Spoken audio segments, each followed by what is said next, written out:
Good morning. Last time हमने पूर्वाधिकार अंशों प्रेफरेंस शेयर की कैटेगरीज पूर्वाधिकार अंशों के प्रकार देखे थे। अब हम बात करते हैं अंश निर्गमन की प्रक्रिया। अंश निर्गमन की प्रक्रिया, procedure of issue of share. तो अंशों के निर्गमन की प्रक्रिया में सबसे पहला काम होता है प्रविवरण का निर्गमन। प्रविवरण का निर्गमन तो कंपनी क्या करती है, जब भी अपने अंश इशू करती है, शेयर इशू करती है, तो सबसे पहला अपना एक प्रोस्पेक्टस छपवाती है। प्रोस्पेक्टस में कंपनी के बारे में सारी जानकारी होती है। पिछले सालों में कंपनी ने कितना पैसा कमाया, कंपनी किसकी है, डायरेक्टर कौन है, कितनी शेयर के, मतलब A to Z all the informations will be given in the prospectus. सारी की सारी जानकारी कंपनी प्रोस्पेक्टस में लिख देती है, ताकि लोग जब शेयर खरीदे तो उनको पता लग जाए भाई कंपनी की उपलब्धियां क्या क्या है, ताकि वो शेयर्स खरीदने के लिए अट्रैक्ट हो, आकर्षित हो। तो सबसे पहला काम होता है प्रोस्पेक्टस इशू करना। प्रोस्पेक्टस में हर तरह की कंपनी की बात लिख दी जाती है। दूसरा है अंशों को खरीदने के लिए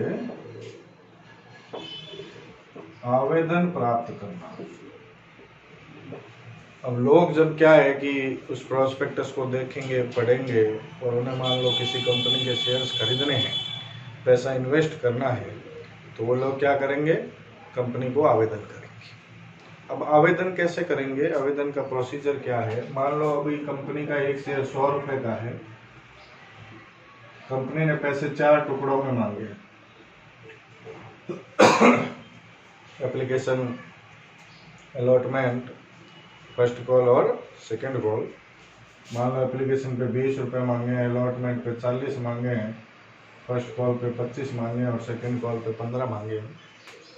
अब मान लो मुझे 1000 शेयर खरीदने हैं किसी कंपनी, तो मैं क्या करूंगा, 1000 शेयर खरीदने हैं तो 20 रुपए एप्लीकेशन पे मांगे हैं कंपनी ने, तो 20,000 रुपए का एक चेक या डिमांड ड्राफ्ट बना के और एप्लीकेशन फॉर्म भर के उसमें 1000 शेयर की संख्या लिख के और कंपनी को भेज दूंगा 20,000 रुपये। वो बात अलग है कि मुझे 1000 शेयर मिलेंगे या नहीं मिलेंगे, वो बाद की बात है, क्योंकि हो सकता है कंपनी के पास एप्लीकेशन ज़्यादा आ जाए, जितने शेयर बेचने उससे ज़्यादा खरीदने वाले आ जाए, तो कंपनी कुछ प्रोसीजर के अंतर्गत हमें कुछ शेयर कम भी दे सकती है। कम देगी तो ये नहीं है कि बाकी एक्स्ट्रा पैसा जो दिया है वो कंपनी जब्त कर लेगी, वो एडजस्ट हो जाएगा। फिलहाल हमने 1000 शेयर खरीदने का मानस बनाया और 20 रुपये के हिसाब से 20,000 रुपये एप्लीकेशन फॉर्म भर के और कंपनी को भेज दी। अब कंपनी के पास एप्लीकेशन का पैसा पहुंच गया। उसके बाद कंपनी क्या करेगी, अंशों का आवंटन, अलॉटमेंट करेगी कंपनी शेयर्स का। तो जो शेयर होल्डर है उनको शेयर्स दे देगी कंपनी, जिसको जितने देने हैं अलॉटमेंट कर देगी और अलॉटमेंट का पैसा भी मांग लेगी शेयर होल्डर से। शेयर्स को अलॉट करते ही अलॉटमेंट का पैसा मांग लिया जाता है, ठीक है ना। तो ये भी एक पूरा प्रोसीजर है। तो कंपनी ने अलॉटमेंट का पैसा भी शेयर होल्डर से मांग लिया है। और चौथे प्रोसीजर में अंशों पर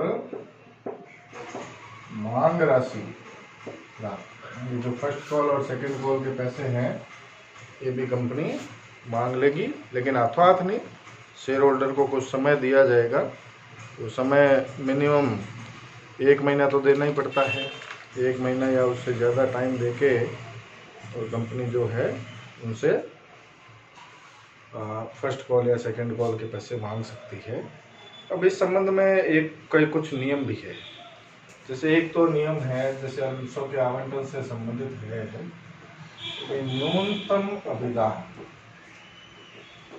मिनिमम सब्सक्रिप्शन।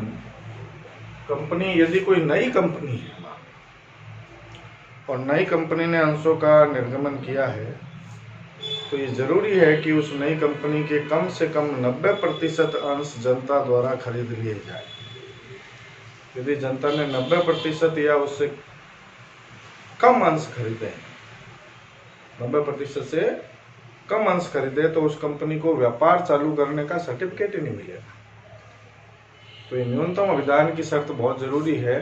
तो जो नई कंपनियां होती है उनको अपने जितने शेयर इशू कर रही है उसके कम से कम 90% अंश जनता द्वारा खरीदने होते हैं।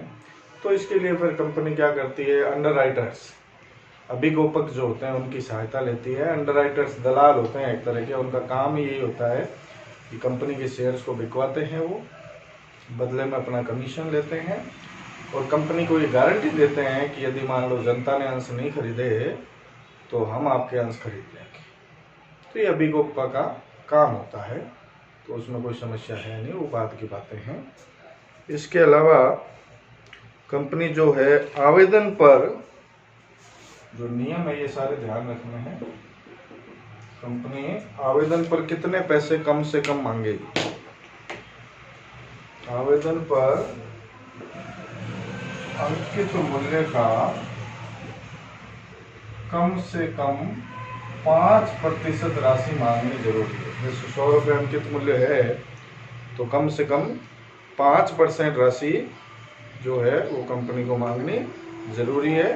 तो मतलब कम से कम एप्लीकेशन पे 5 रुपये तो कंपनी को मांगने पड़ेंगे। लेकिन ये रूल जो है ना, ये कंपनी एक्ट का रूल है, कंपनी अधिनियम का रूल है। लेकिन सेबी ने अपना एक रूल और बना रखा है। सेबी कह रही है कि अंकित मूल्य नहीं, इश्यू प्राइस, जितने शेयर में आप जितने राशि में शेयर इशू कर रहे हो, मान लो 100 वाला शेयर 150 में इशू कर रहे हो, आप 50 रुपये प्रीमियम ले रहे हो, तो इश्यू प्राइस का कम से कम 25% राशि मांगनी जरूरी है। ये सेबी का नियम है और आजकल सेबी बहुत पावरफुल है। तो सेबी के नियम जो होते हैं वो कंपनी एक्ट को भी क्लैश करके निकल जाते हैं। तो सेबी का रूल फर्स्ट प्रायोरिटी में रहता है, तो वो तो मानना ही पड़ता है। तो जो लिस्टेड कंपनियां जिन्होंने सेबी स्टॉक एक्सचेंज में अपना अंशों का रजिस्ट्रेशन करवा रखा है, उनको तो सेबी के रूल फॉलो करने ही पड़ते हैं। तो फिर लिस्टेड कंपनियों पे सेबी का रूल लागू होता है और अनलिस्टेड कंपनियों पर कंपनी एक्ट का रूल लागू होता है। तो कम से कम इतना पैसा जो है वो मांगना ही पड़ेगा। फिर उसके बाद बाकी तो मैंने आपको बता ही दिया सारा।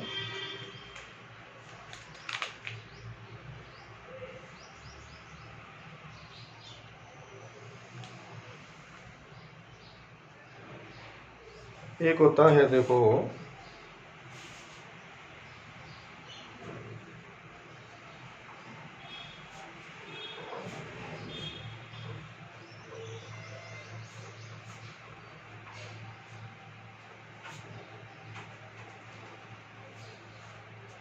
अंशों का निजी रूप से निर्गमन, प्राइवेट प्लेसमेंट ऑफ शेयर्स। कई बार कंपनी क्या करती है, अपने रिश्तेदारों को या बड़ी बड़ी जो म्यूचुअल फंड्स वगैरह कंपनियां हैं उनको प्राइवेटली शेयर दे देती है। मतलब इशू करती है जनता में, वो तो एक अलग बात है, सीधे डायरेक्ट कांटेक्ट करके उनको प्राइवेटली शेयर बेच दिए जाते हैं। तो इसको हम कहते हैं प्राइवेट प्लेसमेंट ऑफ शेयर्स। एक वर्ड आता है आईपीओ, सुना होगा आपने, इनिशियल पब्लिक ऑफर, प्रारंभिक सार्वजनिक निर्गमन। आईपीओ क्या होता है? तो आईपीओ के अंतर्गत जब कोई भी कंपनी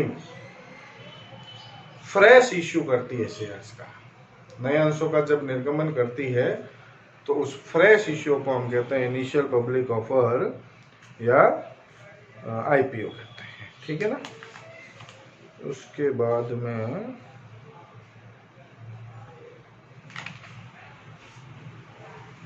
तो ये अंश निर्गमन की पूरी एक प्रक्रिया है, तो ये आपको ध्यान रखनी है। इसके बाद में हम आगे की बात जो है वो नेक्स्ट वीडियो में करेंगे। तो लास्ट वीडियो में मैंने आपको अंशों के प्रकार बता दिए थे और इस वीडियो में अंश निर्गमन की प्रक्रिया के बारे में डिस्कशन हो गया है। ठीक है, थैंक यू।